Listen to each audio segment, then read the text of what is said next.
It's time to hear the truth again. I want to ask this very important question. Why are we so disunited as an African? Why are we so disintegrated? Why do we hate each other so much to this extent that we have to fight each other? How long can we continue to be fighting each other like this? The hatred among Africans is too much. The disintegration in African countries is too much. The disunity among us is too much. We have to start uniting each other.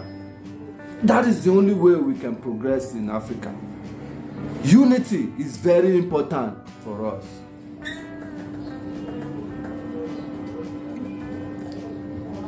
A family that is divided can never stand.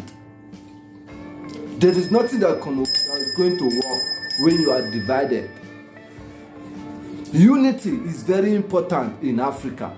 Until we are united and come together as one to fight a common purpose, a common goal, Africa will remain the same.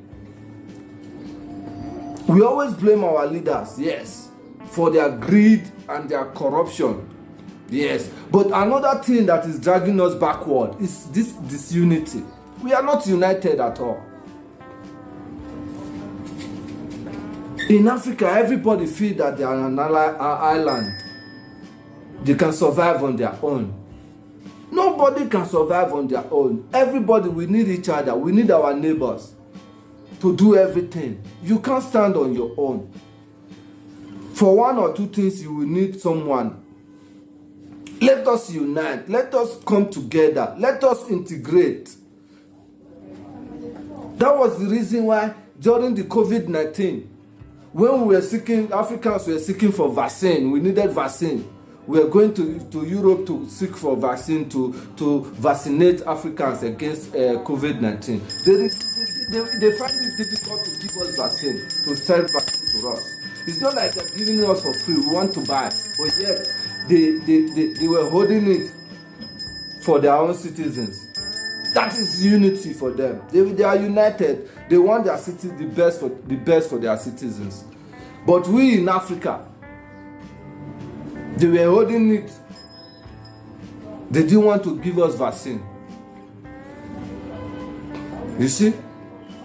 This is the result of disunity. When you are not united, nothing works. Nothing go forward. Nothing. Everything will just be stuck.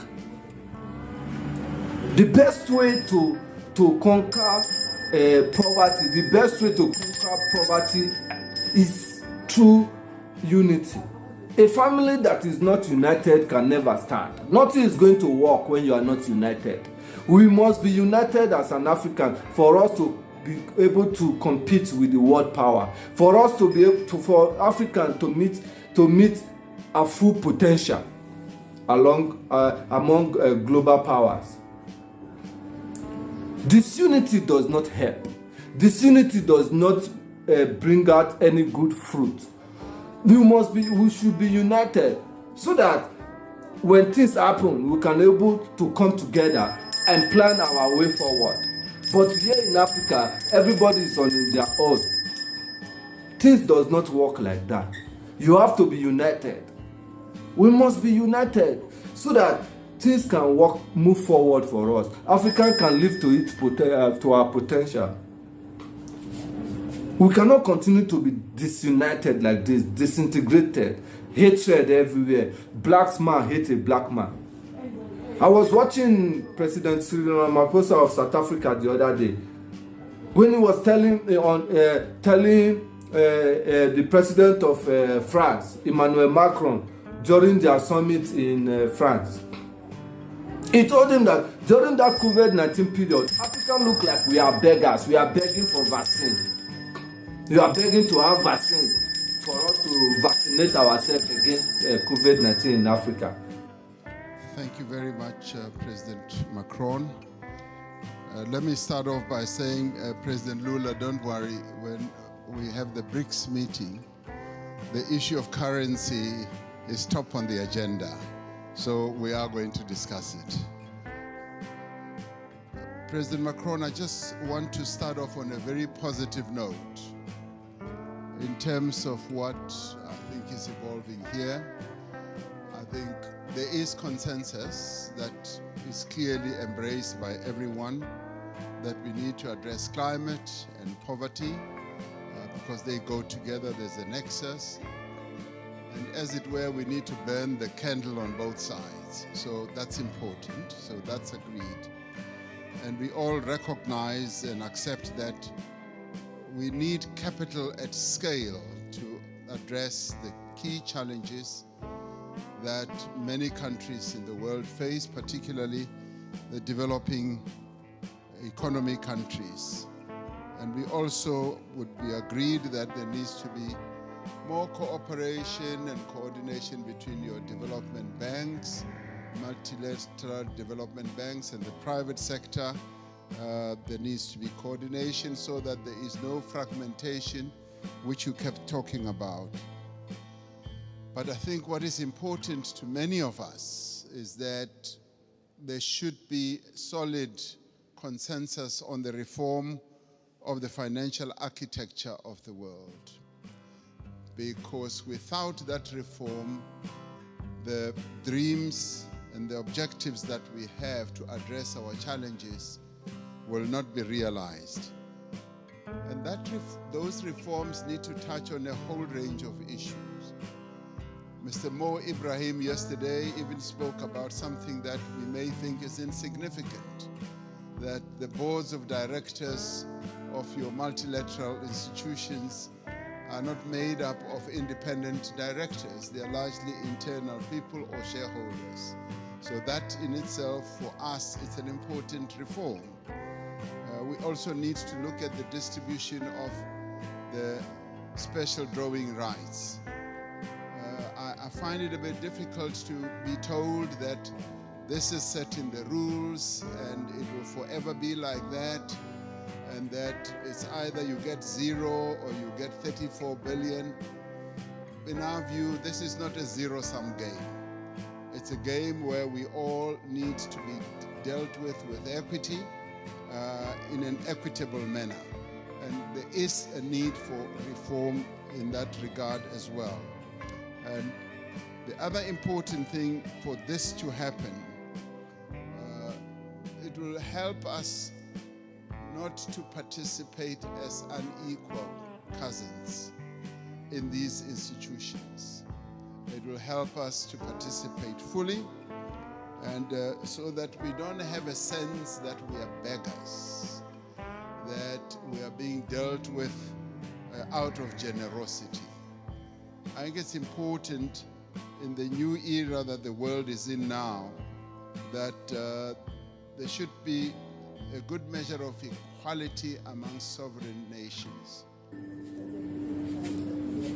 We feel like we were beggars because they were holding the vaccine to themselves and their citizens. They love their citizens, but Africans, can we say the same thing to African leaders or to ourselves, that we love ourselves? Every day we fight ourselves. We fight, we hate each other. Instead of us to come together and protect ourselves, yet we hate ourselves for no reason. Okay, let's look at during the war, when the war between Russia and Ukraine started. Africa became a victim, a big victim of a war that they know nothing about. Africa became a victim of a war that they never participated, a war that they never started, a war that they know nothing about. Africa became a victim. Food costs became very high. Things became very difficult just because Russia and Ukraine, they were fighting. We became the highest victim of the war. A war that we know nothing about, a war that doesn't even concern us in Africa, but we became a victim. Why? Because we are never prepared for things that are coming. We are never prepared that things will be like this, things can become like this. We are never prepared to come together because we are so divided. We are not together in anything, in any form. That is why it was like that. We are so divided. Things are not working because the hatred among ourselves. It has divided against itself. It cannot stand. If you want to succeed as a family, you must come together as a family. You cannot be divided and you want to succeed. It will be difficult because you can't stand on your own. You need each other. Neighbors need neighbors. We all need each other to succeed in this world. No man is an island. A tree can never make a forest.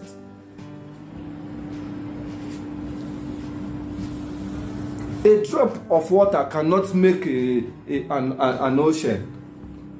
We need each other for us to succeed in Africa. We must come together. The other day I heard Mr. Ramaphosa, the president of South Africa, talking about Africa integration. The reason why we need to integrate together. Because why? He said the things that happened during the COVID-19 issue, how these people hoarded the vaccine, refusing to sell to Africans initially. He said that same thing should not repeat itself again. That is how it's supposed to be. It's supposed to be like that. Because if we come together, things like that cannot happen. We have the best mind in Africa. We have the best doctor. We have the best researchers. We have scientists everywhere in Africa. We can come together and do things on our own without even needing the help of the West. But no, we are so disintegrated. Everybody just do their thing the way they like. It will not help us as an African country. We must come together and to chase a common purpose. We must come together to achieve a common goal. Being disintegrated, being disunited, it doesn't help. Today, I want to advise all my brothers and sisters in Africa. Anywhere you are from in Africa, whether you are from Malawi, you are from Zimbabwe, you are a South African, you are a Nigerian, or you are from Liberia, from Sierra Leone, wherever you are coming from in Africa, always see yourself as brothers and sisters. See yourself as brothers and sisters. You, as a black man, you are brothers and sisters. Anywhere you find yourself in the world, always help each other. Support each other. In whatever you do, support each other. Because it's very necessary. It's for growth. It's very necessary for development. We are not developed because of this kind of issues. Until we choose to be united, things will never change.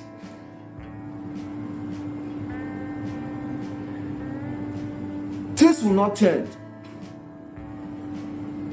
Julius Malema, the EFF leader in South Africa, the opposition leader, EFF, he said Africans are hated elsewhere. All over the world, Africans are hated. They are being racialized. They are racially abused all over the world. They come back home to Africa, they are still being hated. You are hated elsewhere, you come back home, you are still being hated upon.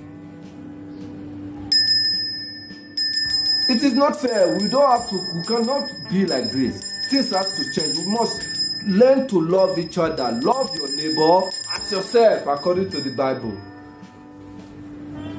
Do to your neighbor what you want others to do to you. Don't do to your neighbor what you don't want others to do to you. That is life. Africans, we must be united. We are one. We are one family. Blacks, we are one. All over the world, and wherever you find yourself, we are one. Treat yourself as equal.